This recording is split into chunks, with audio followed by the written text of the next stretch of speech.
ride home in ENC. Yes! Yes! Yes!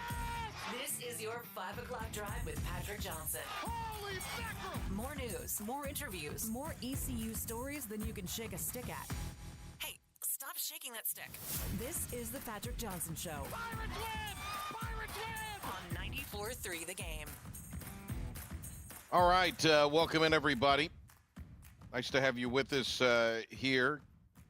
I'm sending Pilk a message. All right. We got Pirate baseball tonight. East Carolina will take on South Florida again. 4th straight game. And we'll see if the Pirates could look any better than they did, particularly at the plate the last couple of games. The Pirates looked fantastic last Thursday in beating South Florida, but and doing so in pretty convincing fashion. They then got boat raced in 7 innings. 3 times this year, ECU got beat in conference where they were run ruled, and one of them was last Friday at South Florida.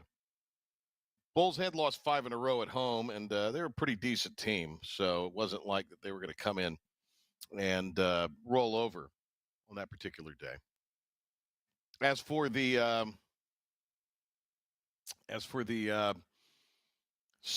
game Saturday, well, got off to a slow start. Pitched well enough to win. Did enough in the late innings to win. But it was kind of too little too late.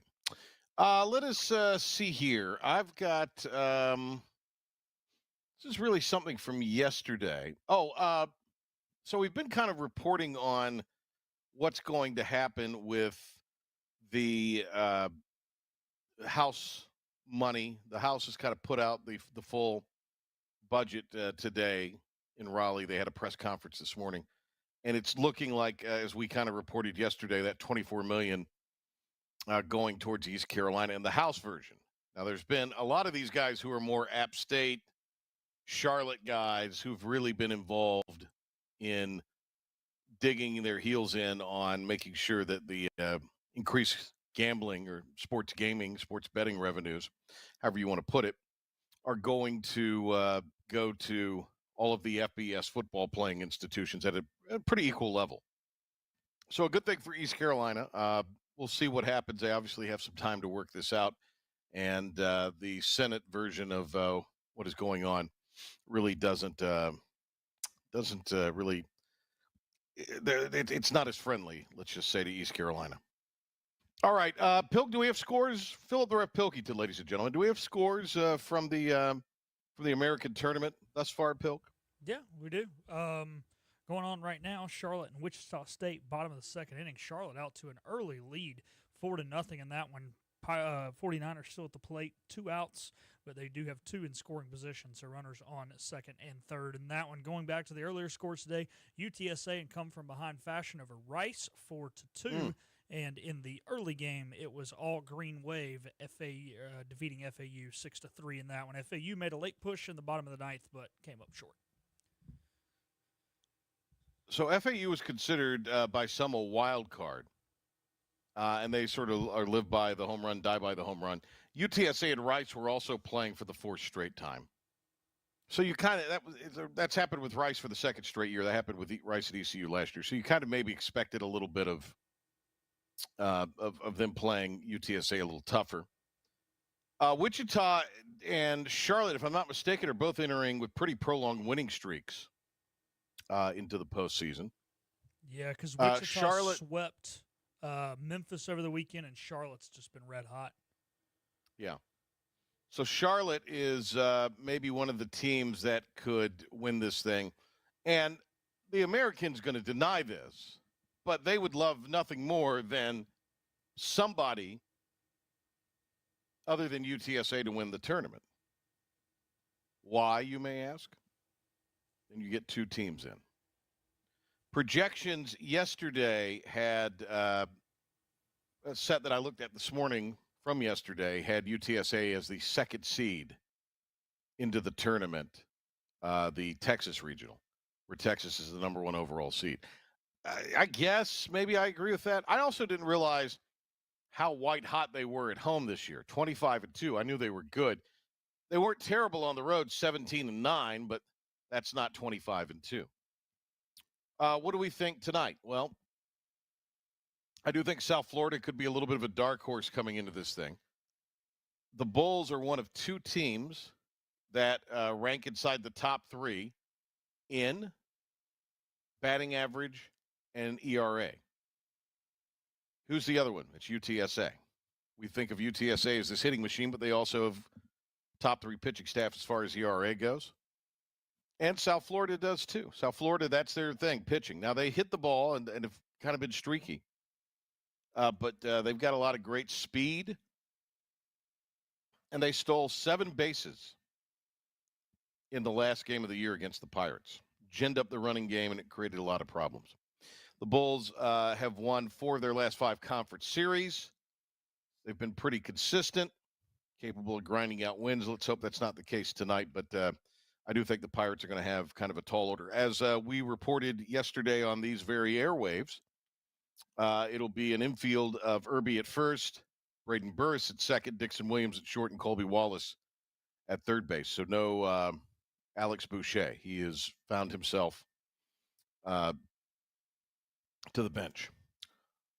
Pilk, at least not starting on the infield. He may DH. He may play the outfield. But I think that lineup that we saw on Saturday with Riley Johnson in the lineup is probably what you're going to be looking at. That's the other thing, too, Philip. Riley Johnson didn't play the last 2 games of the series.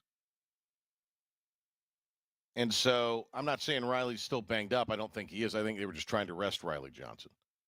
And I maybe you agree with this, maybe you don't, Mr. Pilkington. The Pirates are a much different team with Riley Johnson in the lineup. Oh, a world's different team. Yeah. Night and day different team. It's amazing how it trickles down to the other guys.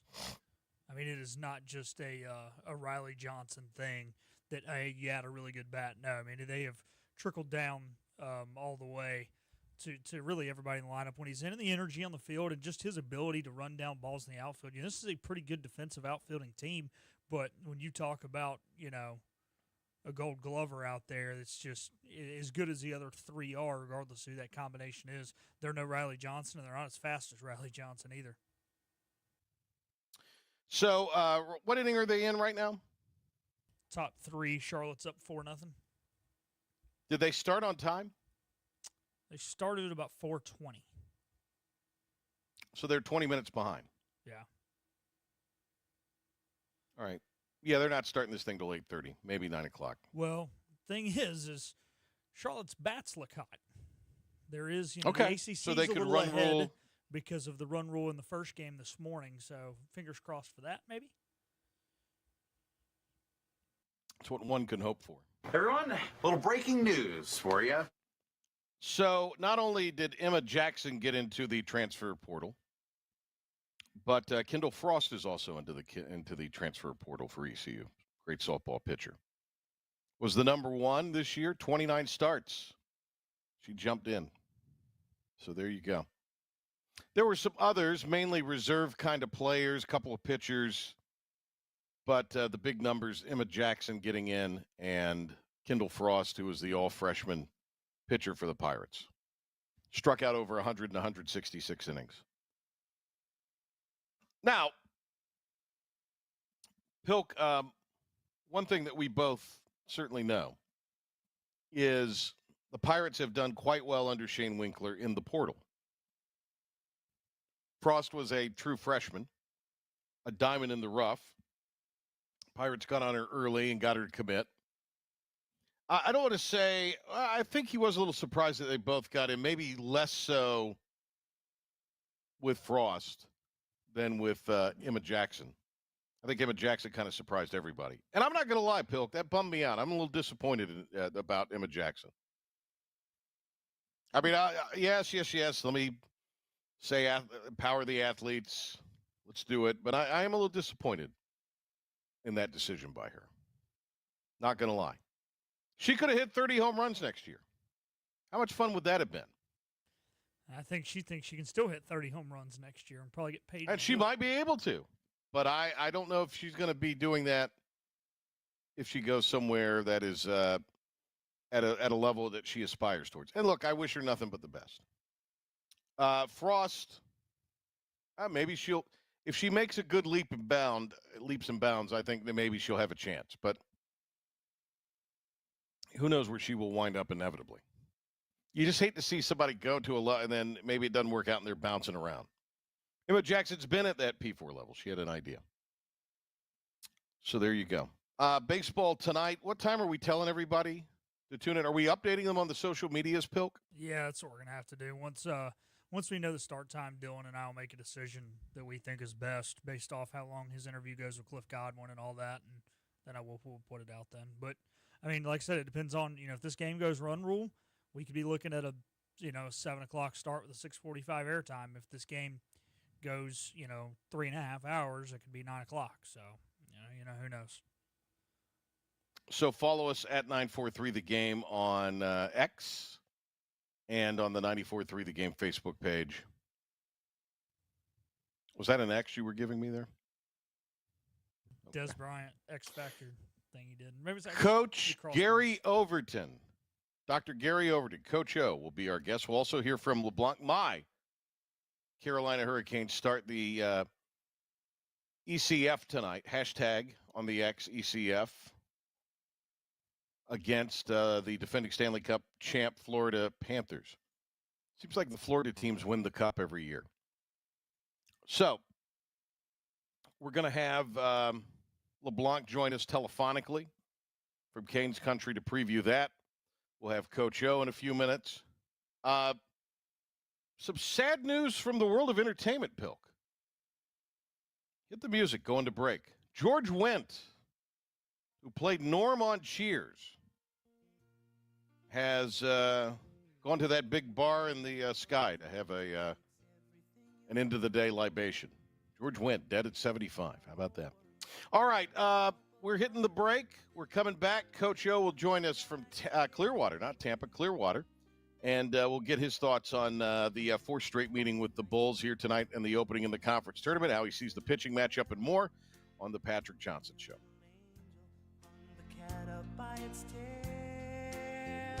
The team of Flatlands Jessup is working overtime to help ensure that Eastern North Carolinians like you get the health insurance help you need this open enrollment period.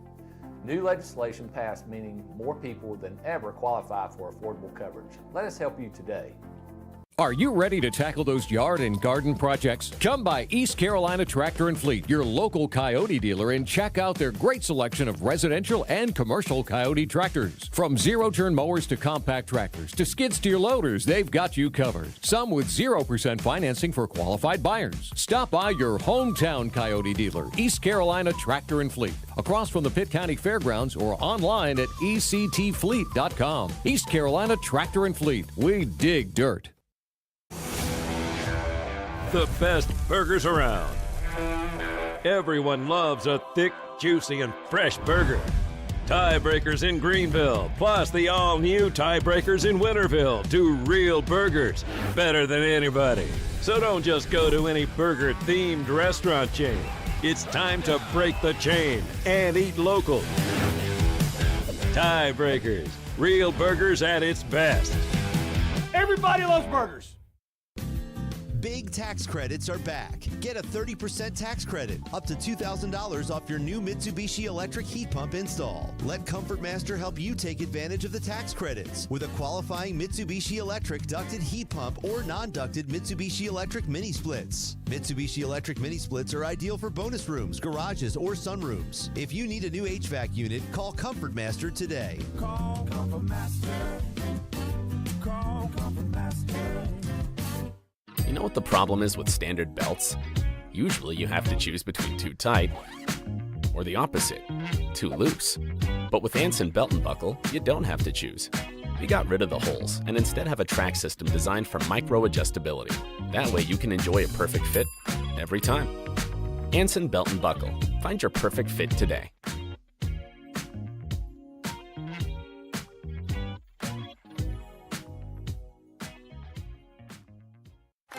Healthwise Pharmacy rounds the bases with all of your infusion, retail, compounding, and medical equipment needs. Locally owned and operated by pharmacist Marcy Parker, Healthwise has grown to be your most trusted provider for infusion services. Currently providing in-home or on-site infusions in North Carolina, South Carolina, and Virginia.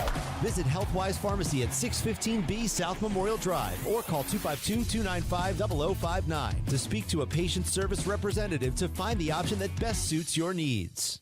Tired of the 1-800 numbers advertising Medicare products? Flatlands Jessup has 6 offices all throughout eastern North Carolina. Get face-to-face help from our local award-winning licensed team. Stop by today. Flatlands Jessup, your whole world covered.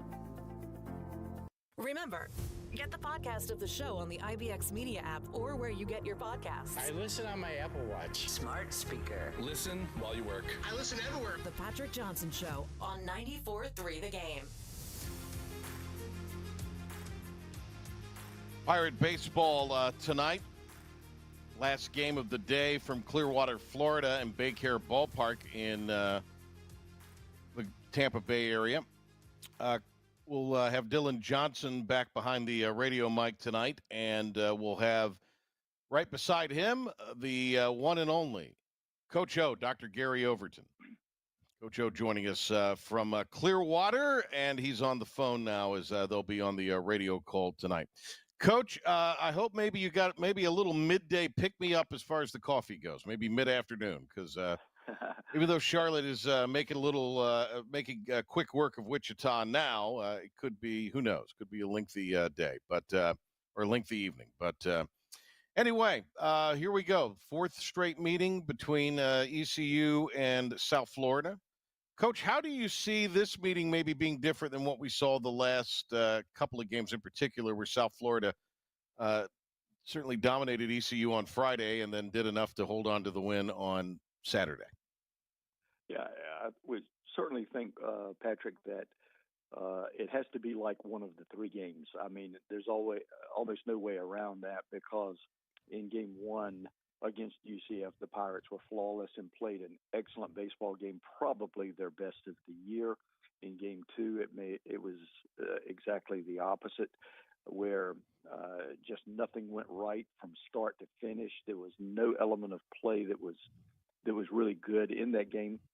And then in game 3, which is more like what this one should be, hopefully the score will be reversed, but fairly good baseball game, especially the last half of that game when the Pirates put on a flourish and just weren't able to finish off with a win, but certainly closed the gap, made things doable at the end, and just couldn't get the hit or the run when necessary. And I think this game tonight is going to be, especially with 2 really good pitchers going, 2 good left-handers, Ethan Norby for the Pirates, and of course the number 1 guy at UCF. This will be much more like game 3 of the series. And once again, if the Pirates can swing the bats a little bit better earlier in the game, then this should be a Pirate win. You know, it was interesting, Coach Corey Braun, who will go tonight for South Florida. What was interesting is he goes 2 2/3 innings, and if I'm remembering correctly, just went through the Pirate lineup one time. That's the 2 2/3. Probably could have finished the inning, but they just wanted him, I think, to face every hitter in the lineup 1 through 9. Got to that point, got out. What did you notice from him the other day, though? You know, I still think there were some pitches he threw that shows you why he's got such good stuff. He got the win, but how can the Pirate approach be a little different against him this time? Yeah, obviously in that short stint, the Pirates had a chance to see him, and that's what's important. They can measure up each of his pitches. He has a 3-pitch mix, and he really spots a fastball well. 2-seam much more so than the 4-seam.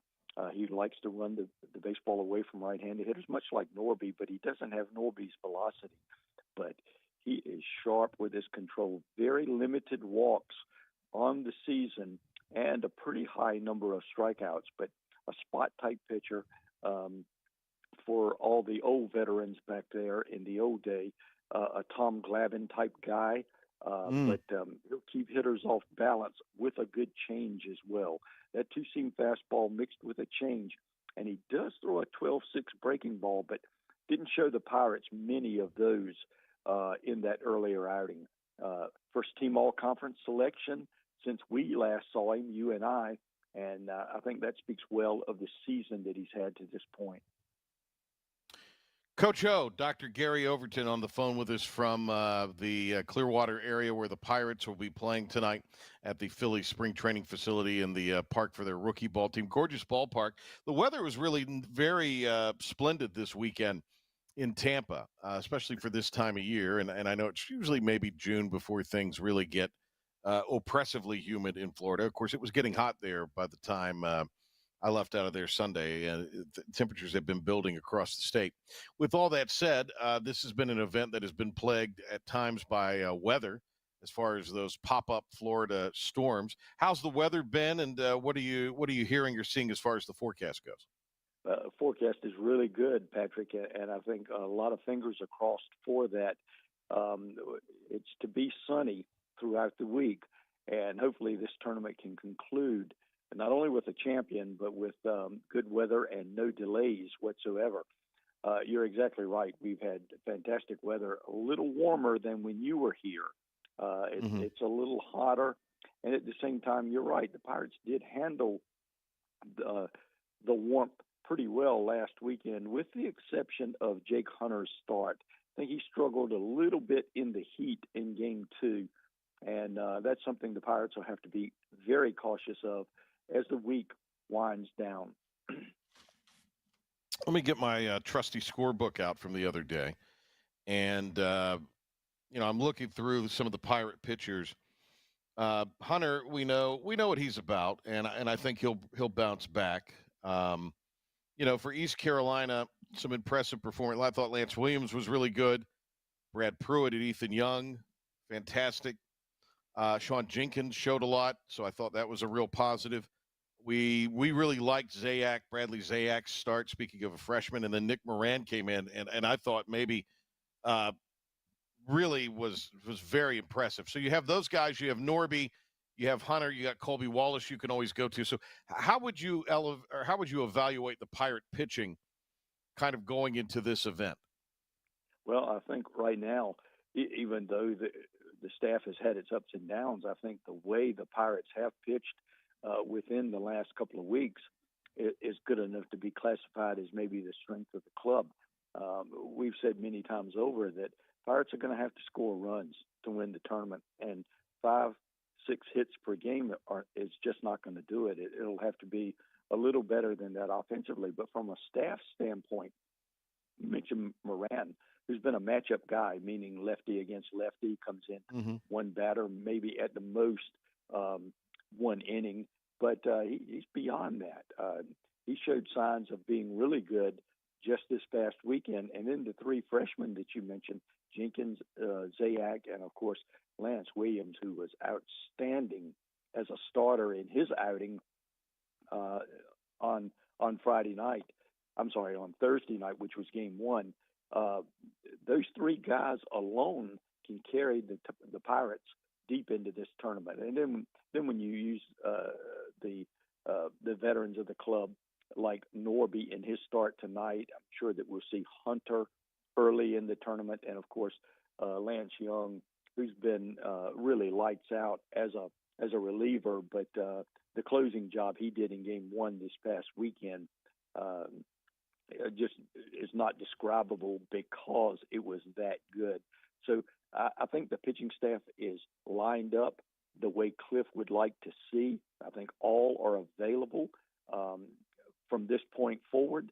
And with that being said, it could be this staff that carries the Pirates should they go through and win the tournament. Let's hope they do. Unfamiliar territory for ECU, the lowest seed they've been in several seasons, playing the last game of the night with a possible West Coast start for a first pitch time. Coach, let me ask you a little bit about, you mentioned could the pitching right now be the strength, and certainly I think it has evolved very nicely during the course of the season. What if you had to put your finger on the offense? What has been maybe I don't know if it would be an overarching issue for the course of the season, but at least as of late, what do you think about the offense that what could you put your finger on about why this offense maybe hasn't been as successful as it has been in years past? Really, really good question, Patrick, because when you look on paper and you see that the Pirates have used all fields, their spray charts are really, really good, good backside hitting, something that Cliff focuses on, and that's 2-strike and 2-out hitting. That's been pretty good for the most part as well. But what would we put our finger on? I think the key issue is timely hitting.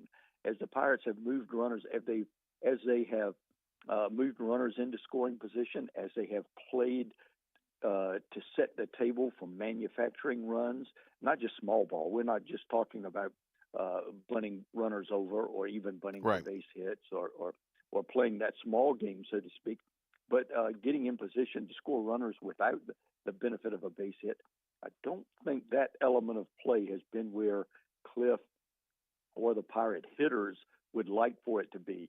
Too many runners have been left not just in scoring position, but 90 feet away with less than 2 out, and then the 2-out hitting. So I would say timely hitting, along with the inability or the inconsistency of the offense with the bats, would have to be the answer to your question. And that's a great question, because on the surface, sometimes that is not seen. Yeah. But the lack of production, I think, is due to the inconsistency, especially when the hard part has been accomplished, and all you have to do is to close the door or finish the job, and the Pirate hitters haven't been able to do that. Braden Burse has certainly, from the average standpoint, been more than consistent, led the conference in batting by a plenty amount.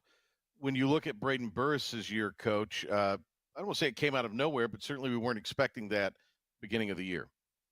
No, I don't think anyone was, and I'm not sure that Braden even expected to get a lot of playing time early, but he certainly has deserved it now. He's a throwback, meaning he's an old school type player. He's what's called a blue collar player. He likes to play hard. That's his game. He uses all fields, and he finds the barrel quite often. But when you talk about timely hitting, his consistency has been spot on. I mean, he's a 1 or 2 hit guy every game, it seems. Rarely is he hitless. I think there was like a week, maybe 10 days at one point in the season where he went through a little period of the 0-fers, 0 for 3, 0 for 4. Mm-hmm. And that was it for the season. Outside of that, he's been a model of consistency. But a guy who's put up good numbers, second-team all-conference guy, just named the other day. And, he's a table setter.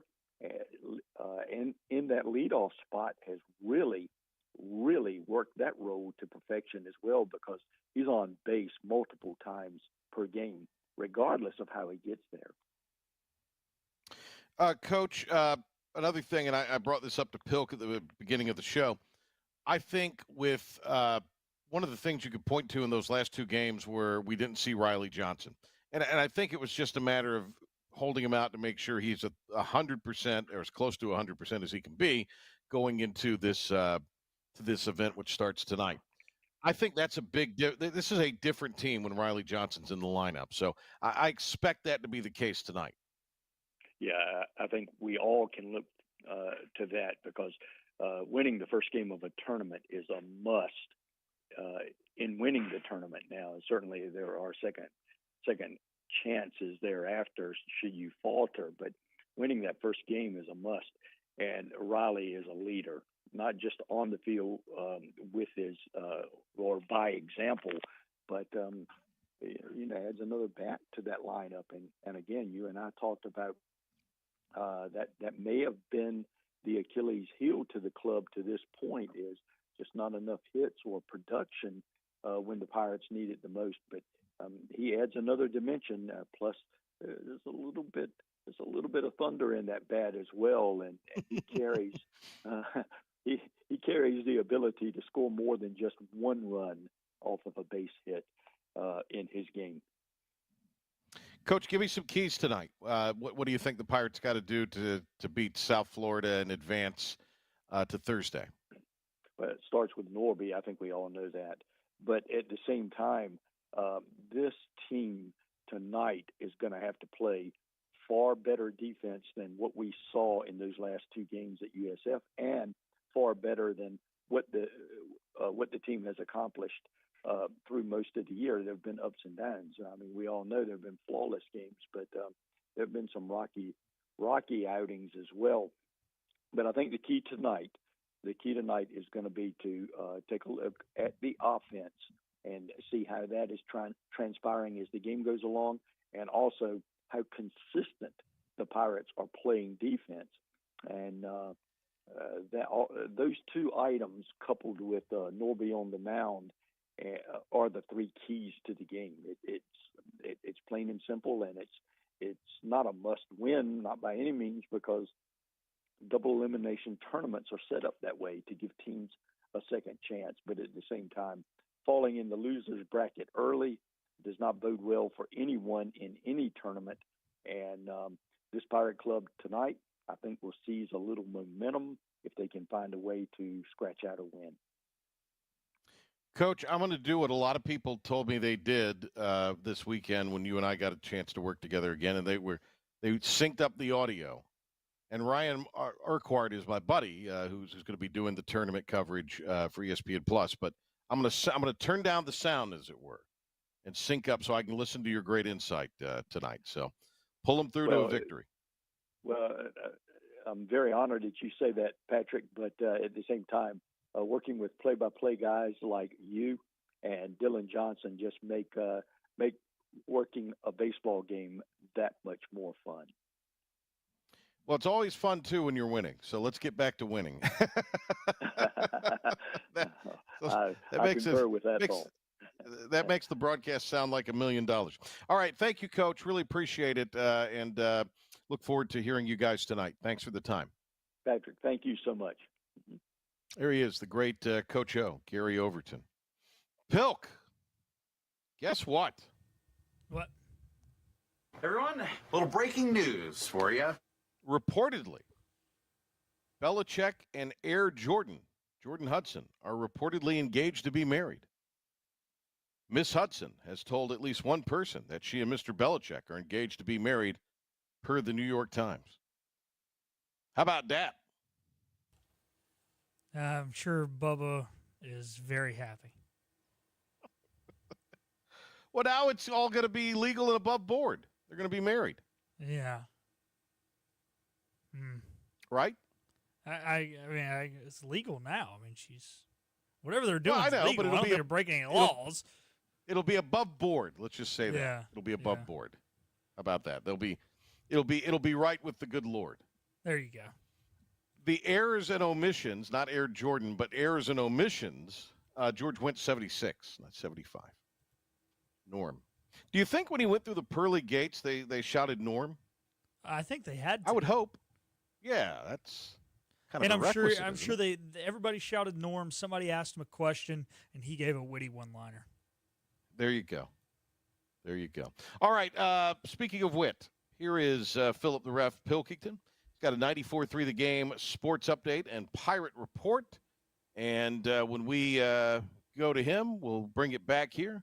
And Brian LeBlanc. Do it live! On this Do It Live edition of the Patrick Johnson Show.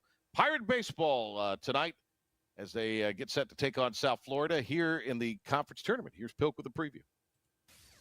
Thank you, P-Man. And starting kind of with the Pirates of the American as a whole right now, Charlotte and Wichita are doing battle down in Tampa. 49ers up 6-0 right now on the top of the fourth inning on Wichita. Obviously, this game is on the same side of the bracket as East Carolina. So if ECU would win, they'd get the winner of this game. If they would lose, they would get the loser of this game. Earlier today, on the other half of the bracket, it was all Owls. Or no, sorry, it was no Owls. It was all Green Wave over the Owls, 6-3 in the first game. Then the second game, the Roadrunners bounced back and won it 4-2 over the other Owls, being the ones from Rice. So they'll be in the losers bracket tomorrow at 1 o'clock, and there'll be a winners bracket game on Thursday between UTSA and Tulane. Going over to the NFL now, the owners voted today, and they are going to allow the players to participate in the 2028 Olympic Games in Los Angeles. Those are scheduled for August of 2028, with flag football making its debut in the Olympic Games. Moving over to the ice now, 8 o'clock tonight, Eastern Conference Finals get underway. The two-seeded out of the Met, Carolina Hurricanes, take on the 3-seed from the Atlantic, the Florida Panthers. That game will begin at 8 o'clock, and Brian LeBlanc is about to join us to talk more. Western Conference Finals on the other side of things, on the hard court, it'll be the 6-seeded T-Wolves visiting the 1-seeded Oklahoma City Thunder. That game is scheduled for 8:30 tonight on ESPN. That will do it for your 94.3 The Game Sports Flash Update and Pirate Report. And take a time out here on the Patrick Johnson Show and talk a little more hacky with Brian LeBlanc on the other side. Hey, it's Jim Wells again with Wells Roofing and Gutters here in the beautiful community of Lindale, Bedford. At Wells Roofing and Gutters, we believe in quality first, and that's why we use CertainTeed shingles, which are manufactured in Oxford, North Carolina, a local company. In the event you ever do have a claim or a problem with your roof system, they're local and they come and take care of us in a timely manner. We could leave off some accessories and we could certainly save money, but we believe at Wells Roofing and Gutters in installing the correct way per manufacturer requirements, and we warranty your roof both in-house and also with our supplier, who is CertainTeed. For a job Wells done, no shortcuts taken, and a good quality job on your home, give us a call today, 252-227-8403. We also offer financing, 12 months, no interest, no payments. This is about you, your family, and the health of all who live in Eastern North Carolina. This is about the transformation of a health system into something more powerful and more human, about creating new ways to treat disease and keep you well. This is about ECU Health, which is to say, it's really all about you. ECU Health. Minds, hearts, purpose. You have a choice when you invest in insurance, and when you choose First State Insurance Advisors, you're working with people you can trust. Clark Stallings has deep ties in the community. His team, including Keaton Smith, Regina Asby, Phil Leyva, Max Joyner Jr., Max Joyner III, and Ginger Smith, provides knowledgeable and professional advice. First State Insurance Advisors is an independent insurance agency. They offer all types of personal insurance as well as various types for business. Call or email First State Insurance Advisors today. We want to be your trusted choice agency.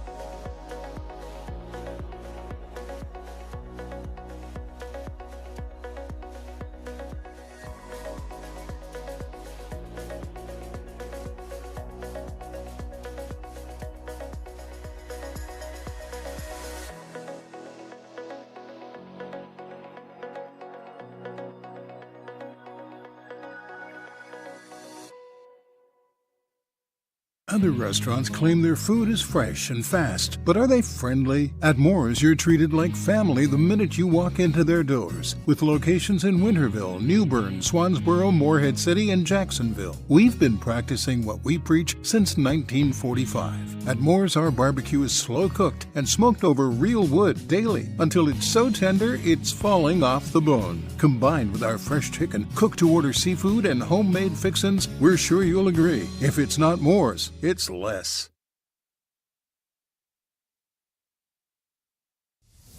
Back to the Patrick Johnson Show on 94.3 The Game. Welcome back. We got a jam-packed show, so let's get started. Deep breath. Here we go. And that's teetering, my Carolina Hurricanes prepared to open up play in the Eastern Conference Finals of the Stanley Cup playoffs tonight at home against the defending Cup champs, Florida Panthers. Here to talk about that in the Western Finals, Canes country Brian LeBlanc, who joins us by the magic of telephone. Brian, what do you mean? What do you mean it's teetering? What is this? Look, they're yours until further notice, sir. No. I reserve the right as a total bandwagoner to jump off of this bandwagon at the flip of a light, the snap of a finger, a moment's notice, but whatever you want to. But what's changed? What has changed? I think based on my extensive research, I think the Panthers are going to win this thing. And as you know, as a front-running phony, when it comes, I'm going to get off the bandwagon as soon as they drop one, which all of a sudden I feel like is going to be tonight. I didn't feel that way this morning. I felt pretty good this morning. I don't feel so good right now at 5. Today, right? I don't feel so good right now at 5:40 in the afternoon. Maybe I'm relying too much on ESPN, who apparently hates my Carolina Hurricanes. Absolutely, it's Carolina versus the world. Why aren't you jumping on that, Mr. Bandwagon fan? Because I'm a bandwagoner. Get with the right, but I mean that's the whole point of being a bandwagoner is it's you against the world. Come on. All right. Get with the program, man. Look, I'm going to stick with them until they lose, which all of a sudden I think could happen tonight. Okay. Well, how do you see? You got at least 4 more hours of. You got at least 4 more hours of the 252's biggest fan. Right here. Yes. Right. Before you know it, I'll have a replica sweater, and I'll be posting obnoxious Facebook posts about what a great fan. Someone's overnighting that to the studio right now. It will be in your grubby little hands by tomorrow morning. I can guarantee you that. Okay. All right. Let's. I'm for it, baby. Let's start with. Let's just start. Right. Let's just look at the whole thing here from the. All right. So, how do you see this matchup? I obviously trust your analysis. That's why we have you on. That and your rugged good looks and your wit. But how do you see this series? This is going to be a tight series. The last series was the tightest sweep I can ever remember. You'll recall from your in-depth research, Game 1 of that series was a 4 overtime game. Right. It was a 4-game sweep for the Panthers that each game was decided by a goal, 2 of them in overtime, and the game-winning goal in Game 4 was scored with 5 seconds left. So it was as close of a series as you can get in a series in which one of the teams didn't win a game. And I realized that 4-0 is what it is, and the Hurricanes didn't win a game, and at the end of the day, that's all that matters. But, the memes are what they are, but, the Hurricanes were right there, and a puck drops a different way, and we might be having a different conversation right now. That being said, the Panthers are the defending champions for a reason. They are a loaded for bear team that fairly easily dispatched with the Tampa Bay Lightning in round 1, and very much took the Toronto Maple Leafs to the woodshed in 2 games in Toronto, with the Leafs needing to win those games, and did not, and were made to look like fools, quite frankly, in both of those games. Yes, they came back and won Game 6.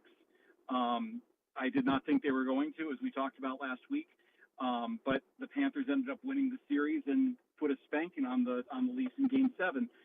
And I think that the Panthers are going to pose a very formidable challenge, but I think that the Hurricanes are better equipped to handle that challenge this year than they were 2 years ago. Do I think it means that the Hurricanes win the series? I don't, but I also don't think this is going to be a sweep. I think it's going to go 7 games, and with the Hurricanes having home ice advantage, that probably makes a little bit of a difference. I know that, home ice might be a little bit overrated a lot of the time. In this case, I don't think it necessarily is.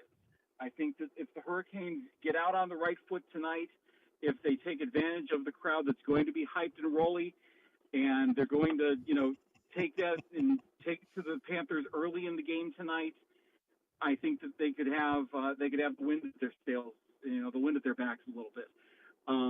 On the other hand, it's very easy for the Panthers to take the game to them. We talked about in the Capitals series how they, resisted the temptation to just drop down to the Capitals level. The Panthers do that really well too. They've got Brad Marchand, they've got Matthew Tkachuk, they've got a lot of guys that really make life difficult for the opposition. And if the Hurricanes, start getting caught in that type of game, that's advantage Panthers. So they've got to be on their game. They've got to do a lot of the same things that made them successful against the Caps. If they do that, then they have a good chance to win the series. If the Panthers are the ones that start dictating play, then they're the ones that have the advantage. And I think that this is going to be a yo-yo series. And, it could very easily go either way. This is going to be a lengthy series no matter which team comes out on top. All right. Brian LeBlanc, CanesCountry.com, joining us. It is my Carolina Hurricanes and the Florida Panthers in the Eastern Conference Final. All right. So how do you see tonight going? And do you think the Canes are cognizant of what you say of not getting down on the level of what Florida will obviously be trying to do? Yeah, I think they are, and I think that it probably helps them that they've had experience, number one, against the Panthers in the recent past, and number two, they've played against two teams that wanted to drag them down to that level. Recall Timo Meyer in round one, forearm shivering Frederick Anderson and knocking him out of a couple of games, or out of one game, rather. And then, Tom Wilson trying to do Tom Wilson things in the second round. And at no time during either of those series did I think the Hurricanes were really, reducing themselves to playing in the gutter, so to speak. They wanted to put their emphasis on playing their own game, making sure that they did what they needed to do to be successful. And, they're 3 rounds into the playoffs now. They know what makes them successful. Relatively speaking, they're healthy. It's still up in the air whether or not Jalen Chatfield goes tonight. If he doesn't go, I think we'll see Pilk's favorite player, Alexander Nikishin, back in the lineup again tonight. They've had success with Nikishin in the lineup. He's got his feet wet against Washington. This is another step up for him. It's going to be a bigger challenge. I think it's going to be a challenge for Rod Brindamore to try to keep him in sheltered minutes. I think you can probably protect him a little bit better against Washington than you can against Florida that runs 4 lines. All of them are a threat to score. Makes it a little bit more difficult to try to keep them hidden a little bit, which they need to do. But this is not an unknown. They know what they're going into. They know what they're up against. And, Florida's going to do their best to try to dictate play, and the Hurricanes have been successful in resisting that and playing their own game. And if they can do that tonight, with the home crowd behind them, I think they have a pretty good chance of taking tonight's game. And if they do that, then I think they are set out on the right foot. On the other hand, if Florida's able to drag this game into the gutter and get the Hurricanes off their game, that helps the Panthers significantly because they steal a game in Raleigh and then everything flips on its head. The Panthers get home ice advantage, and then they're playing with house money. So there's a lot riding on tonight's game. There's no question about that. It's pronounced Raleigh, by the way. The great Brian LeBlanc. Pilk, do you have a question for LeBlanc? I'll be honest with you. I'm dealing with stuff here, and I've not been. We're having some tech issues on my side, so I've been a little checked out of this one. I apologize. Normally, I've got no, that's all right. No, that's fine. No big deal. I didn't want to exclude you though. No, I appreciate it always because normally I do. But just quick here, I guess I can just off the dome. Sergei Bobrovsky, Freddie Anderson, who you giving the nod to in net? I mean, Freddie's been playing, I wouldn't quite say 2017 Freddie, but has been pretty good lately. Obviously, Sergei knows what it takes to win a cup, and I know there's more to the game than goaltenders, but it's also a big part of the game. Yeah. Well, and Bobrovsky has really been a thorn in the Canes' side for the past few years, and he was probably the difference. If you had to pinpoint one reason that the Panthers won that series 2 years ago, Bobrovsky was probably the reason. The secondary reason being that Andrei Svechnikov was not playing in that series and very much is playing in the series this year, and we'll probably talk a little bit about him in a couple of minutes. But Freddie Anderson is the best goalie remaining in the playoffs. Of the 4 teams that are left, Jake Ottinger in Dallas is up there. The Oilers can't decide which is their goalie. I think they're probably going to go with Stuart Skinner tomorrow night, but he's been hot and cold. Bobrovsky has not been playing up to the level that we've seen him the past couple of years. He's still good. Don't get me wrong. He's still a very good goaltender. But Freddie Anderson is far and away the best goalie left in the playoffs.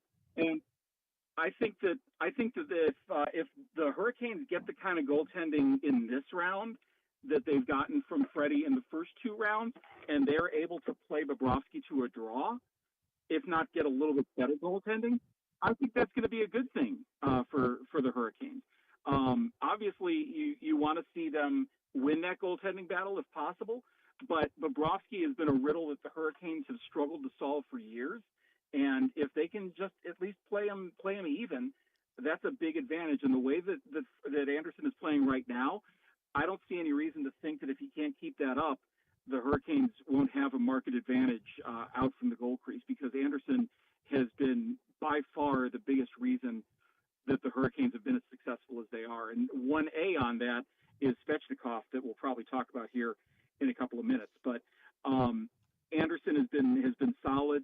He's been a difference maker for the Hurricanes, and if he can keep that play up, that's a big advantage that they didn't have when they were playing against the Panthers 2 years ago, and it could really be a difference maker in this series. You know, you were shunning me for being bandwagony and saying my-ish Carolina Hurricanes, but you know, history also proves that the Canes have not fared well in this round.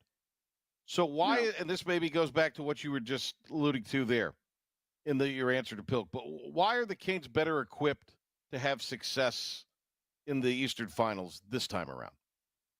Well, I think it starts from the goal mouth out. I think that they've got the goaltending this year that they haven't had in years past, assuming Anderson can stay healthy, which with him is never a guarantee, and I'll come right out and say that. You're never guaranteed to get anything long-term from Freddie Anderson. Certainly hope you will. It's never a guarantee. They're healthy up front.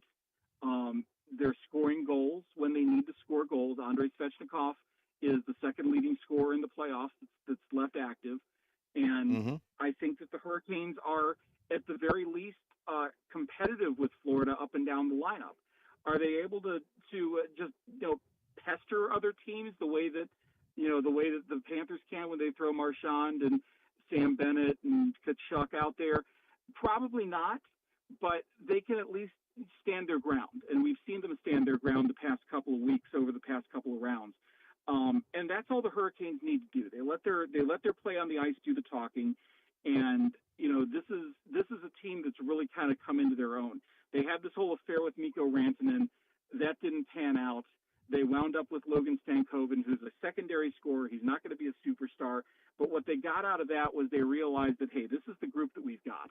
And if we're going to make a run, this is the group that we've got to just kind of band together, and this is the group that we're going to have to make that run. So, one way or another, did they come out of the trade deadline as a better team? Probably not. But in terms of, in the locker room, they probably are a better team because they don't have that distraction. They know that this is a team that is capable of making a run. They're going up against the best in the league, against the defending Stanley Cup champions. What better way to make the point that they don't need that A-line, top-of-the-line superstar to make that point. So could they do it? Absolutely. Are they capable of doing it? Yeah.